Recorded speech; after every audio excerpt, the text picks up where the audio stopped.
Awesome. Welcome to another episode of PPC Funnel Fixers. I'm Jonathan Dane, CEO of Client Boost. I'm here with Reese Garcia, our director of e-com, actually. Yeah. So today we're actually going to look at accounting software, and we're going to do a little bit of slicing and dicing on the ad side, on the landing page side, on the thank you page side, and where we see some opportunity for them to grow and get better performance. We started off with typing in accounting software. We saw some ads. The three examples that we're going to go over with today are going to be NetSuite, Sage, and Chase Bank. Those are the three examples that we found that had some good stuff. Anything you see here, Reese, in regards to the ad itself that you're curious about? Yeah, I mean, so they're talking about giving us a free product tour, but at this point, what's actually like a benefit? Like, why should I choose them over every other ad that's showing on this page? Right. Am I going to get better reporting? Am I going to get personalized support from their team? I don't know if I want a free product tour yet. I want a real benefit first. Right. And when I was going through this too, another thing I was thinking of, like, it might be me doing the accounting software, but my CPA is going to be the one probably inheriting that and looking at it and making sure that he can interpret it. Mm-hmm. So from a bigger perspective of like old businesses like QuickBooks, from a SMB perspective, is like wildly used, right?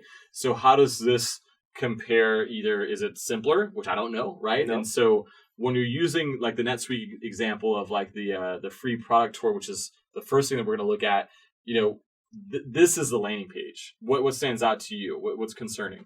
So, I mean, the first thing is that we're just immediately overwhelmed with this huge number of fields right here. And, they're really not even giving us anything of value on this page. I mean, they're just asking us for info, and then we're just supposed to trust that they'll come back with something valuable. Right.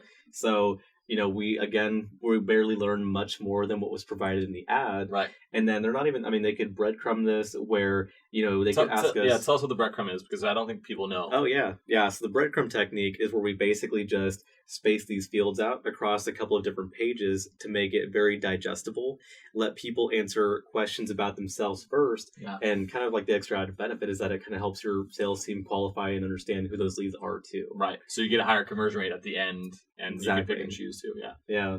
The interesting thing that I saw, like you said, like if you took one, I think this is irrelevant. Like, how did you hear about us? Because this to me means that they're using this page for all their advertising and marketing. So like, all of this basically different things. If you're going to do it with PPC, just clone this page and use it just for PPC traffic and whatever, tracking you want to have in place when it goes to your CRM. All these things that you guys are already doing that we see, the lead source, all that kind of stuff, that shows that you don't need to ask this question, right? Yeah. And so from like a core CRO 101 kind of stuff, the less amount of fields there are, the higher the conversion rate is. Mm-hmm. So we look at that, and this is completely like not needed. But in regards to the breadcrumbs that you were saying, sometimes you can add more fields, but the order of what you ask was important, because if a person comes and sees that you're asking for first name, last name, company, work email, and phone, they're not going to get an answer to their question, even though it screams now with an exclamation point here. It says now down here, and I think it said almost now, or maybe just said free product tour on the ad.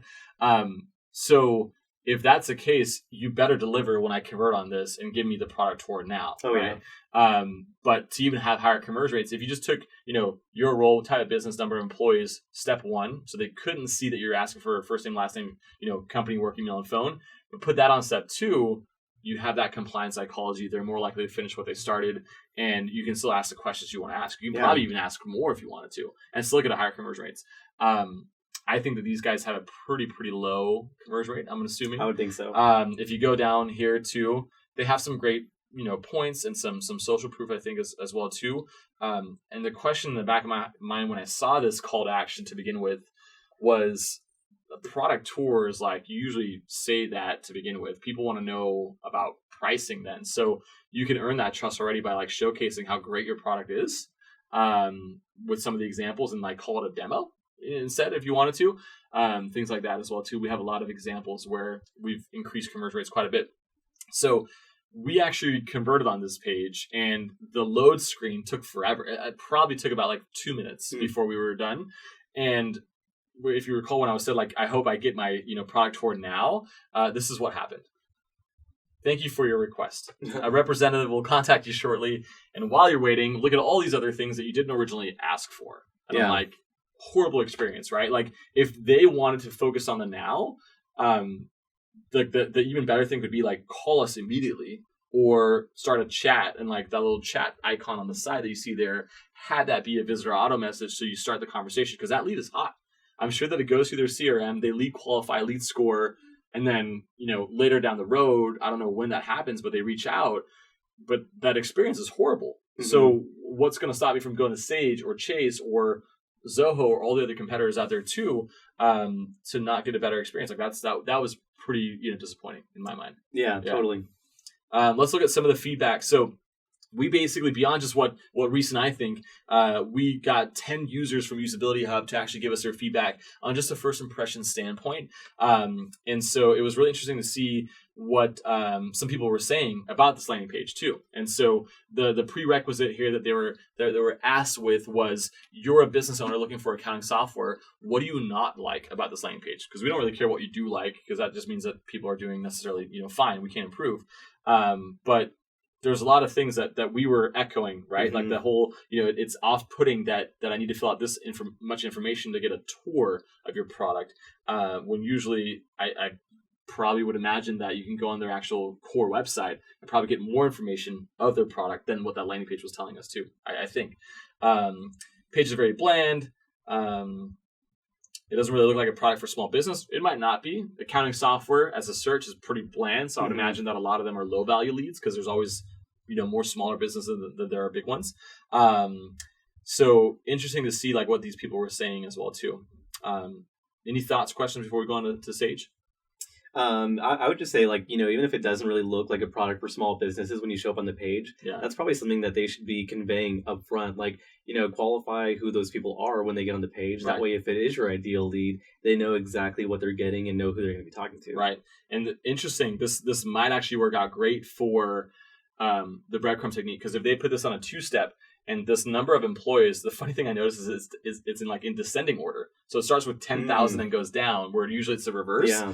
And so if the system already found out that that's what a person typed in, well, before they put in their first name, last name, and feel like they gotten bait and switched, because who knows if I put in under 20, and that internally to them means that nobody's going to reach out to them, I got a really bad experience from that suite. So if I grow in my job career, or I have a business that does mean that NetSuite could be a good fit, I had that bad feeling from back then. So just don't even require me to fill out any information. Just tell me that I'm not going to be a good fit. You know, that could be ideal. So that's interesting. Cool. The next one is Sage. So they have a buyer's guide, which is interesting. So it's not a product tour. It's not a demo. It's not any of that. They have a white paper that they're basically giving, which to me was interesting, because accounting software is more generic. It's not super, super top of funnel. Mm-hmm. And so usually what we see is when, things are more top of funnel, those type of CTAs of like a white paper make more sense, because it's not as threatening to convert on. But the problem is that they treat it as if it's like a demo, because they ask so much information too. The interesting thing I thought about this form was it actually looks up like in real time your company name. So if I were to type in like Client Boost, it actually shows up and like qualifies me here to make sure that I'm a real business. So if I was typing in like testing, it has all these like, comprehensive drug testing and things like that too.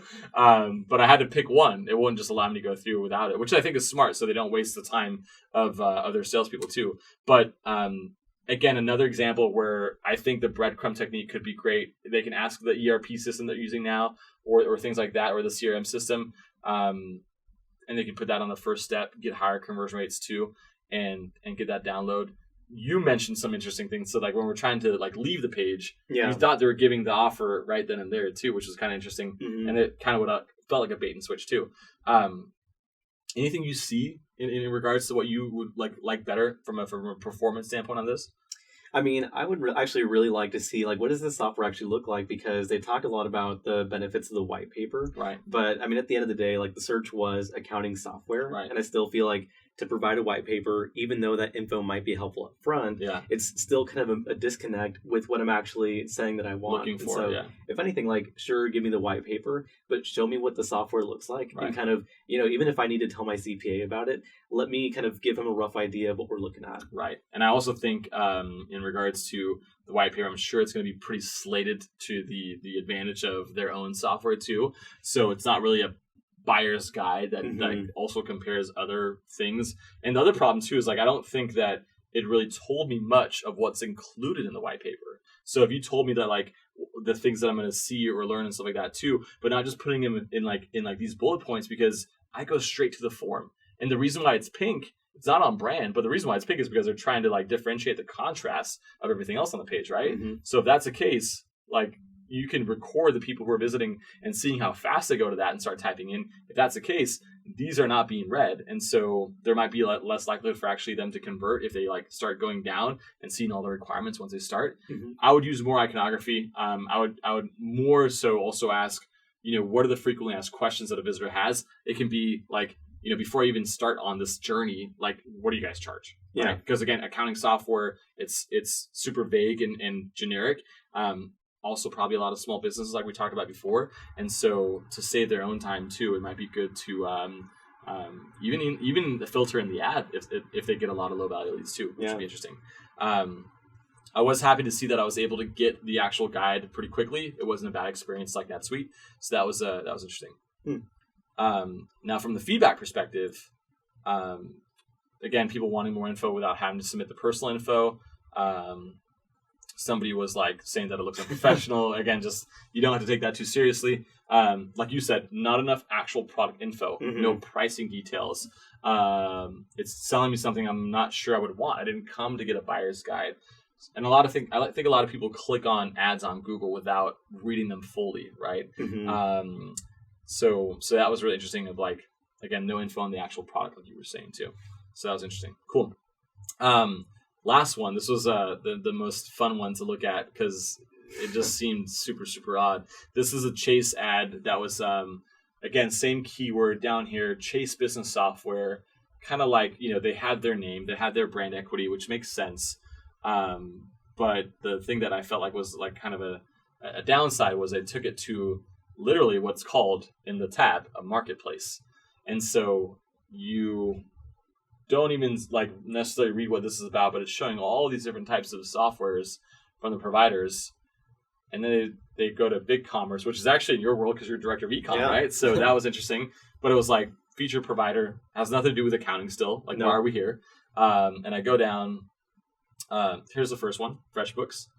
And then we have, a DocuSign competitor, like signing agreements, contractor tools, just different things. And so, like, what was your first impression on getting this? Yeah, so I mean, my first impression is, like, what is going on here? Right. I thought I was looking for accounting software, and instead of getting, a couple of concise bullet points about what this means for me or my CPA, it's, I mean, like they even kind of acknowledge themselves, it's a big marketplace, and it's almost like that they're trying to give you, like, every tool you'd possibly need to start up your own business, and in this case specifically, like, online or e-commerce business. Right. And I mean, it's just it's kind of overwhelming. Like, if I'm a small business owner, I don't want to sign up for all these things at once, because then I feel like I'm going to be like one of those horror stories on Shark Tank where I've invested like X number of tens or hundreds of thousands of dollars and don't have nothing to show for it, right? Yeah, exactly.